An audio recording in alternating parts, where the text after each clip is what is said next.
Welcome back to my YouTube channel. कैसे हो आप लोग सब? आई होप कि आप लोग सब अच्छे होंगे और मैं भी अच्छी हूँ। और आज कोई अपडेट वगैरह नहीं है। आज मैं एक टॉपिक के बारे में आप लोगों के साथ डिस्कस करने वाली हूँ।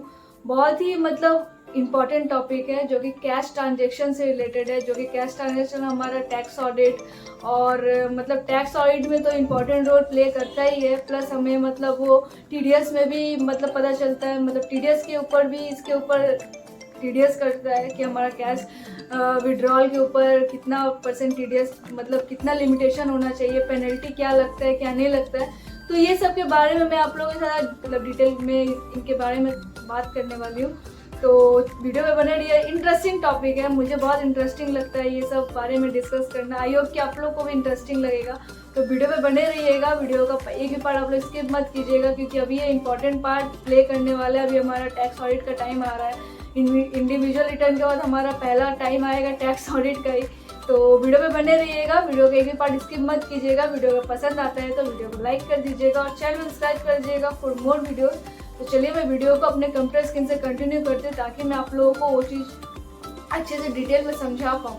तो चलिए मैं वीडियो को अपने कंप्यूटर स्क्रीन से कंटिन्यू। सो फ्रेंड्स, यहाँ पे कैश ट्रांजेक्शन्स के बारे में मैं आप लोगों के साथ डिस्कस करने वाली हूँ। Limitation penalty under income tax act, जो कि टैक्स ऑडिट में बहुत ही इंपॉर्टेंट रोल प्ले करता है, जैसे कि मैंने आप लोगों को बताया। तो चलिए वीडियो को डिटेल में आपके साथ डिस्कस करते हैं। और वीडियो का एक भी पार्ट आप लोग स्किप मत कीजिएगा क्योंकि वरना वीडियो समझ में नहीं आएगा। इंटरेस्टिंग पार्ट है और ये बहुत जानना हम लोगों के लिए ज़रूरी भी है। तो चलिए स्टार्ट करते हैं। तो in the Indian economy, cash transaction have always play a major role and serve as a constant reason for the accumulation of black money. The government has recently initiated various measures to curb cash transaction and boost digital payments. In this article we look at cash transaction limitation. यहाँ पे बता दे रहा है cash transaction, मैंने कहा आप लोगों से बहुत ही इंपॉर्टेंट रोल प्ले करता है। तो उसी के बारे में यहाँ पे बोला जा रहा है। यहाँ cash transaction limitation section 269 ST। तो ये हमारा जो हम लोग जो टैक्स ऑडिट करते हैं, ये कैश सेक्शन जो होता है 269 ST जो होता है, तो वो उसके बारे में मैं आप लोगों के साथ थोड़ा डिटेल में बात कर लेती हूँ। इसका भी लिमिटेशन एक होता है जो कि इसका टैक्स ऑडिट में ये बहुत इंपॉर्टेंट रोल प्ले करता है ये। तो the Finance Act 2017 took various measures to retain black money, and as the outcome of this measure a new tax act section 269 SSV was inserted in the Income Tax Act. The section 269 ST imposed restriction on a cash and limitation it to 2 lakh of rupees 2 lakh per day. Section 269 ST states that no person shall receive an amount of 2 lakh rupees or more. 269 ST ये section है कि 2 लाख से ज़्यादा कोई person receive नहीं कर सकता। अगर आप लोन भी दिखा दो 2 लाख से ज़्यादा लोन नहीं दिखा सकते हो अंडर सेक्शन 269 ST के 269 ST के लिमिटेशन में। उसके बाद आते हैं in aggregate from a person a day in respect of a single transaction on respect of transaction relating to one event on occasion from a person. However, the Central Board of Direct Taxes has classified that the cash withdrawal limit does not apply for withdrawal from banks and post office. यहाँ पे साफ साफ लिखा हुआ है जो person day यहाँ पे साफ साफ बता दे रहा है कि आप कैश ट्रांजेक्शन जो रिसीव करते हो पर डे के हिसाब से जो भी होता है, तो वो आपका जो लिमिटेशन है उसके लिमिट के बाहर आप नहीं कर सकते हो। ये एक प्लस पॉइंट है। उसके बाद cash receive through an account payee, check on account पे, बैंक ड्राफ्ट और इलेक्ट्रॉनिक क्लियरिंग सिस्टम। कैश अगर रिसीव भी करते हो तो डायरेक्ट लिक्विड कैश में नहीं कर सकते हो, वो मस्ट बी NEFT और चेक, अकाउंट पे चेक और demand draft, electronic clearing NEFT RTGS जो होता है वो ये होना चाहिए। Any receive by government, any banking company, post office, saving और कोऑपरेटिव बैंक, ये होना चाहिए, उन्हीं के साइड से आना चाहिए। Transaction of nature refer to in 269 SS। 269 SS भी हमारा जो होता है पेमेंट का होता है, वो रिसीव का था, ये पेमेंट का है। तो such person other class of person और रिसीट मतलब जो है वो उसके ऊपर देखिए पोस्ट ऑफिस के हिसाब से क्या बोला जाता है यहाँ पे। Post office under the department और Indian post facilities drawings post office savings accumulate account along ATM facilities. The limitation of cash can be withdrawal a single day post office or ATM of ₹25,000 और 10,000 per transaction। मतलब limitation bank का जो दिखा देता है वो सब है, वो तो नॉर्मल है, नॉर्मल होता है सारे बैंक्स का, जो एक दिन का लिमिटेशन जो होता है कि कितना आप एक दिन में कैश विड्रॉल कर सकते हो, पर डे कितना कर सकते हो, आपका होल मंथ में कितना आपके कार्ड के हिसाब से आपको कितना लिमिटेशन मिल रहा है, ये सब के। विड्रॉल फ्रॉम बैंक का भी यहाँ पे जो है रूल दे दिया। Withdrawal using cheque book has पर restricted at ₹60 withdrawal half yearly और मोस्ट ऑफ द बैंक्स। मतलब यहाँ पे देखिए, यहाँ पे अगर हम लोग ध्यान देंगे तो डेबिट कार्ड और कैश विड्रॉल के हिसाब से यहाँ बोल रहा है कि depends on type of card. मतलब कार्ड के ऊपर भी डिपेंड होता है ना, जिसके कार्ड के ऊपर 10,000 तक का लिमिटेशन होता है, 50,000 तक का भी लिमिटेशन होता है पर डे, तो वो यहाँ पे बता दे रहा है आपको। यहाँ पे एक और पॉइंट नोटेड करने वाला है, the amount of money that can be debited from the current account limited of ₹1 lakh per week, where as overall और ₹24,000 can be drawn per week from the savings account। आप 1 लाख रुपया पर वीक के हिसाब से कर सकते हो। पर वीक के हिसाब से अगर सेविंग्स 24,000 रुपये होते हैं। यहाँ पे ये भी बता दे रहा है, ATM withdrawal allowed 10,000 can be drawn per day and permits unlimited free transaction for salary account. Salary account के लिए फ्री रहता है। तो ये सब जो है ये सब बता दे रहा है। Cash transaction limit under section act.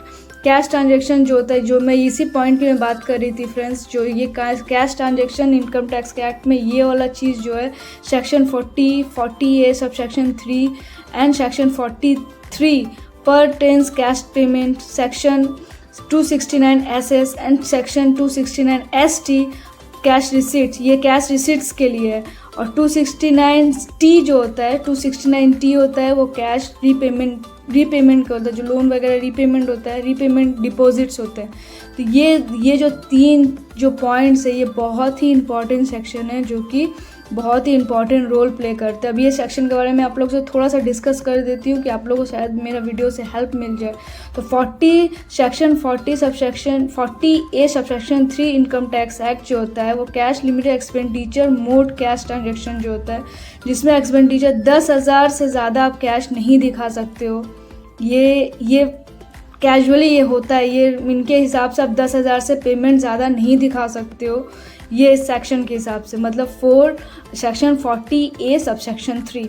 और उसके मतलब ये आपका जैसे भी हो के डेबिट कार्ड जो भी 10,000 से ज़्यादा नहीं दिखा सकते हो। 43 सेक्शन के हिसाब से क्या बोला जाता है यहाँ पे भी वही बोल रहा है, 10,000 से टैक्स पेयर इज एक्यूमुलेशन और एसेट बाई कैश एक्सपेंडिचर। मतलब 10,000 से आप जो एसेट वगैरह होता है वो 10,000 से लिमिटेशन, 10,000 से ज़्यादा नहीं होना चाहिए। 10,000 तक का पेमेंट आप एसेट के हिसाब से पेमेंट कैश एसेट अगर खरीदते हो आप तो 10,000 से ज़्यादा पेमेंट नहीं होना चाहिए। तो 269 SS का क्या नियम है? 269 SS का नियम ये बता रहा है कि अगर टेकिंग और accepting loan deposit 20,000 in a cash or loan and deposit more than 20,000 must be taken banking channel। मतलब अगर 20 इसमें है 20,000 से ज़्यादा आप मतलब एक्सेप्टिंग और टेकिंग कर सकते हो, 20,000 से ज़्यादा लोन्स नहीं ले सकते, और वो भी आपको बैंकिंग के थ्रू ही होना चाहिए। बैंकिंग के थ्रू मीन्स थ्रू चेक और NEFT और अकाउंट पे चेक जो भी होता है, RTGS जो भी होता है, आप बैंकिंग थ्रू के हिसाब से आप ये 20,000 से ज़्यादा ट्रांजैक्शन नहीं कर सकते हो। तो ये इनका रूल है, यहाँ पे बता दे रहा है किस तरीके से क्या क्या सेक्टर से वो होना चाहिए। यहाँ पे डिटेल बता दे रहा है, आप लोग वीडियो पॉज करके पढ़ लेना। और ये 269 SS के लिए मैंने बताया। और यहाँ पे पेनल्टी भी आपको बता दे रहा है। यहाँ पे फाइनली क्या बोल रहा है, ये लास्ट लाइन में आप लोगों को पढ़ के बता देती हूँ। Finally, if a person whom loan take deposit taken by person whom deposit accepted both agricultural income neither in income taxable under income tax act, then provision 269 SS will not apply. अगर agriculture income तो वैसे हमारा exempted होता है तो उस पर आपका वो 269 SS एप्लीकेबल नहीं होगा. अब पेनल्टी क्या हो सकता है 269 SS के हिसाब से, कब हो सकता है ये मैं आप लोगों को बता देती हूँ. Failure to comply with provision section 269 SS could lead to a penalty equal to the amount of loan or deposit specified sum accepted. मतलब आपका जो अमाउंट जो है उसमें अगर आप फेलियर हो जाते हो तो वो पेनल्टी के हिसाब से पड़ता है. 269 ST के हिसाब बता देती हूँ उसमें क्या रूल है. Section 269 ST income tax act provides that no person can receive amount of rupees 2 lakh और मोर इन कैश. ये मैंने आप लोगों को पहले ही बताया. 2 लाख से ज़्यादा कोई पर्सन 2 लाख से ज़्यादा रिसीव नहीं कर सकते. तो वो क्या होना चाहिए, एग्रीगेट फ्रॉम अ पर्सन. ये मैंने ऊपर में भी मैंने आप लोगों को बताया friends. In aggregate from a person in a day in respect of single transaction in a respect of transaction relating to one or occasion for a person. From provisions of section 269 ST are not applicable when cash of more than 2 lakh is received from following person. मतलब ये 269 कब applicable आपके ऊपर नहीं होगा, तो 2-4 point है वो मैं आप लोगों को बता देती हूँ क्या क्या पॉइंट है. मतलब 269 SS 269 ST और 40 सेक्शन 40 सबसेक्शन 3 जो है वो बहुत ही ध्यान से रखने वाला चीज़ है. देखिए गवर्नमेंट जो होता है उसके लिए यहाँ पे जो पॉइंट्स है जिसके लिए अप्लीकेबल नहीं होगा, यहाँ पे ये वाला an institution association for body classes of institution एक्यू associations bodies of notified of central government institution gazette officer any banking company post office savings bank non cooperative bank ये सारे. अब पेनल्टी कब ये हो सकता है 269 ST में as per section 271 DA in case of failure to comply with provisions of 269 ST a penalty amount equal to the amount of receipt is payable. अगर आप उस पर फेलियर हो जाते हो पेमेंट करने पे तब वो आपका पेनल्टी कुछ सेक्शन 271 DA के हिसाब से वो पेनल्टी लगेंगे. तो सेक्शन 269 T क्या होता है वो थोड़ा वो भी जानना आप लोगों को ज़रूरत है. SS बताया, ST बताया और T बता देती हूँ, ये लास्ट है. तो T में आपका क्या होता है, ये उतना इम्पॉर्टेंट रोल ये भी प्ले करता है. मतलब ये सारे जो सेक्शंस है बहुत इंपॉर्टेंट रोल प्ले करते हैं फ्रेंड्स. तो 269 ST provision branch of banking और cooperative society from another person can not repay amount of rupees account payee cheque draft drawn name of the person who made loan of deposit. जिसके नाम पे loan लिया रहेगा उसी के नाम से चेक होना चाहिए. वो cheque amount the amount of the loan or deposit together with the interest of rupees 20,000 or more. 20,000 से ज़्यादा 20,000 या तो 20,000 से ज़्यादा रेट ऑफ इंटरेस्ट लेके विथ इंटरेस्ट 20,000 और मोर होना चाहिए. The aggregate amount of loan deposit held by such person either. मतलब यहाँ पे लोन का आपको बता दे रहा है, यहाँ पे आपका जो भी अमाउंट होता है वो 20,000 से ज़्यादा या 20,000 तक होना चाहिए. The aggregate amount of loans deposit held by such person either